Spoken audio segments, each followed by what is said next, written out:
You know his red hair, you've seen his yellow jumpsuit, you recognise those big shoes, and probably had high cholesterol nightmares over his smile. Yep, it's Ronald McDonald, who is probably the world's greatest mascot ever.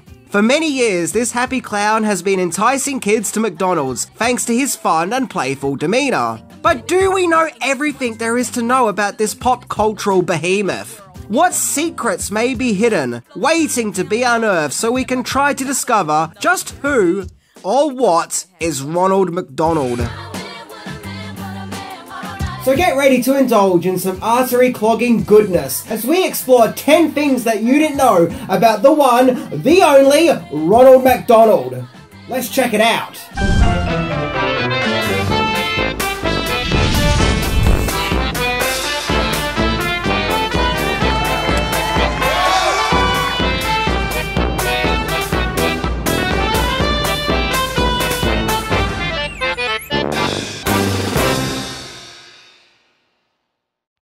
Number 10. He wasn't the first McDonald's mascot.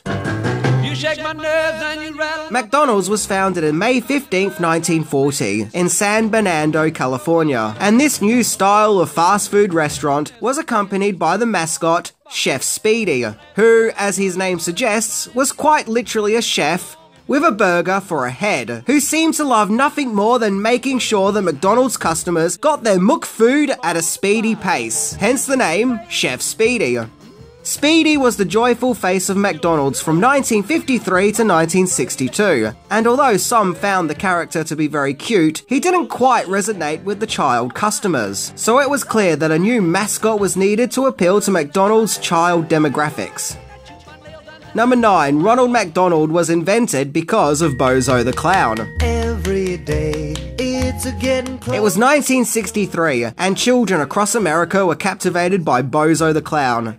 McDonald's advertising agency, Goldstein, were looking for a new mascot, and turned to Bozo the Clown himself. Well, technically they turned to the man who played Bozo the Clown, Willard Scott, who actually worked for Goldstein at the time. Scott was asked if he can come up with a mascot. Scott then thought about how successful Bozo the Clown was at that time. So that's it! Just create another clown! Alas, Ronald McDonald. However, Ronald wasn't quite Ronald yet. Well, not as we know him. Number 8. He originally had a completely different look. Ronald McDonald's original name was actually Ronald McDonald, the Hamburger Happy Clown. It just rolls off the tongue. And he first started not as an international sensation, or even a national one for that matter, but in a series of McDonald's adverts. Adverts that were local to Washington, D.C. However, Ronald looked radically different to his eventual look. Now, I don't mean to be mean, but this look looks like some guy raided the McDonald's bin and pulled out a heap of McDonald's rubbish and just put it all over himself and voila, Ronald McDonald. Ronald was played by Willard Scott, who played Bozo the Clown, who, as mentioned, also came up with the concept of Ronald McDonald, where he featured in these commercials, where we see that Ronald has a magic tray, which provides Ronald with a never-ending supply of burgers. Not to mention the fact that these adverts have some very mixed messaging in regards to stranger danger. Mom told me never to talk to strangers. Well, your mother's right as always, but I'm Ronald McDonald. Yeah, look, it may have been an early prototype, but regardless, Ronald had arrived. Number 7. Then there were talks of making him a cowboy. Ronald McDonald was starting to become a national figure, where in 1965 he featured in Macy's Thanksgiving Parade. However, Willard Scott was eventually dropped from the part, as supposedly, according to the book McDonald's Behind the Arches, it was felt that he was too heavy to be playing an active adventure-seeking clown. Now at this stage, there were apparently plans to scrap Ronald entirely, in favour of either using a cowboy mascot due to the popularity of westerns at the time, or a spaceman due to the sudden interest in space exploration, but evidently neither happened. Number 6. Character relaunch. So what of Ronald's look? How did we go from this to this? Well, in 1966 it was decided that the character needed a relaunch, complete with a new look, where circus performer Michael Polikarpus was asked if he can come up with a new look for the Ronster. Polikarpus was best known for performing as Coco the Clown, and he would design Ronald as we know him today, complete with his red hair, white makeup, and yellow jumpsuit. So at least this time Ronald actually did look like a clown, and not like someone who got their costume from the McDonald's bin. In fact, Polikarpus would play Ronald in the first 8 commercials of this new variation of the character. And this look just really hit a nerve with everyone, and seemed to ignite people's imaginations, and very quickly became an iconic look. Not just for the character, but McDonald's themselves. Heck, one of the most iconic images of the modern zeitgeist landscape. Number 5. Creating other characters.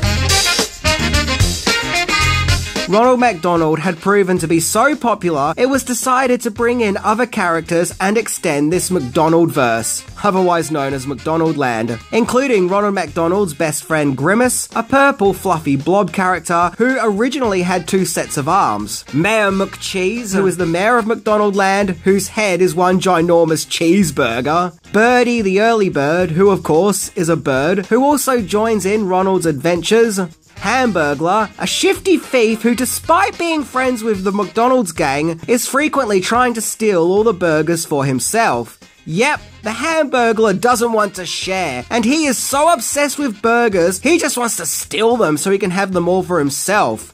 What a punk. But his evil schemes never worked out, as thankfully there was also Officer Big Mac, to try and put a stop to the Hamburglar's crap.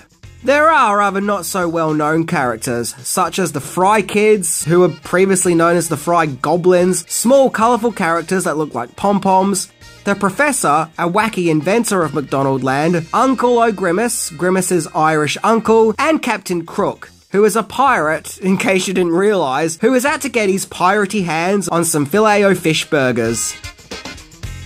Number 4. The McDonald's characters led to a lawsuit. The extended McDonald's characters proved to be very popular, with these characters hitting it big with merchandising, which included toys, cartoons, comics, and even video games. However, not everyone was laughing, namely the creators behind the TV show HR Pufnstuf. They felt that the McDonaldland concept was a rip-off of HR Pufnstuf, with the mayor character particularly being used as an example, with it being felt that he was a complete rip-off of the character HR Pufnstuf, who in that show was also a mayor. And what further didn't help McDonald's cause is the fact that Lenny Weinrib, who provided the voice of HR Pufnstuf, also did the voice of Grimace in the McDonaldland commercials. So, McDonald's had to pay the creators of HR Pufnstuf over $1 million and had to cease airing McDonald's commercials which involved McDonaldland and to drop certain characters from their McDonaldland lineup. Number 3. The actors behind the makeup.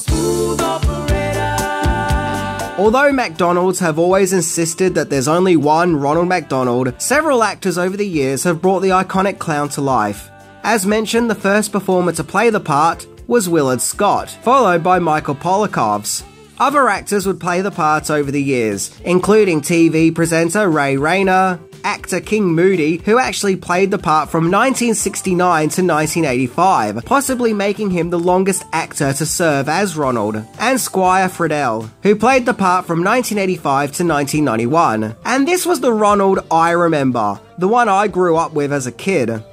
The truth is, tons and tons of actors have performed as Ronald, and you'll just never know when you'll discover another one. For example, I was recently reading this book about John Lennon, which has many fascinating pictures throughout his life, where I noticed the author was Jeffrey Giuliano, where it turns out even he has played Ronald, although he would become an advocate who speaks out against McDonald's. Funny how the tides turn. But regardless, Ronald McDonald wrote a John Lennon biography. See, aren't you glad that you're subscribed? It's things like this that make my channel that little bit more special, I guess. Number 2. Ronald McDonald, film star. The powers that be behind the advertising of McDonald's thought that it was time to make a movie. And why not? Their adverts usually had very impressive production quality, and sometimes even featured famous faces. Just look at baby Michael J. Fox here. And in the 1980s, if there was anything bigger than Ronald McDonald, it was E.T. So McDonald's made their own E.T. movie, Mac and Me. Now, I would say that this movie is simply just an E.T. ripoff, but ugh, who am I kidding? It's totally an E.T. ripoff. Be that E.T. with more McDonald's and Coca-Cola. Ronald himself even briefly features in the movie, making this his first feature film role. He was played by the as-mentioned Squire Friedel. In fact, he's even featured heavily in the movie's trailer, where he introduces the movie. His name is Mac, and I want to introduce you to him. Where we can see that good old Ronnie boy is really excited for starring in the movie. Except Mac and Me was a total flop, where it failed in the box office and got ripped apart by critics. And to make matters worse, Ronald McDonald won a Razzie for Worst New Star. Yep, Ronald McDonald, icon, mascot, influential figure, and Razzie winner. Number 1, character retirement. So Ronald McDonald would continue to grow as the years went by. But Ronald was now starting to live in a more cynical world, a world that had seemingly moved on from him in a post-Super Size Me age. In 2010, there were calls to cancel him due to childhood obesity concerns. However, in 2016, Ronald would more or less be removed from public sight due to the increase of clown sightings. Yeah, remember in 2016 there was something of a meme going on where people were dressing up as creepy clowns and were being filmed in public spaces, and it caused something of a panic, particularly to those who had chlorophobia, which is a phobia of clowns. And because of this new negative public outlook on clowns, Ronald McDonald was simply no more. Okay, he's not completely gone. He'll turn up every now and then, but in general, he's pretty much been removed from the public stage.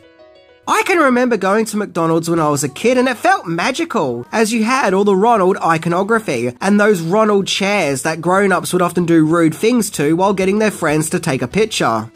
But all that stuff is now gone. The bright colours have been replaced with the deadpan featureless grey look that we now currently have.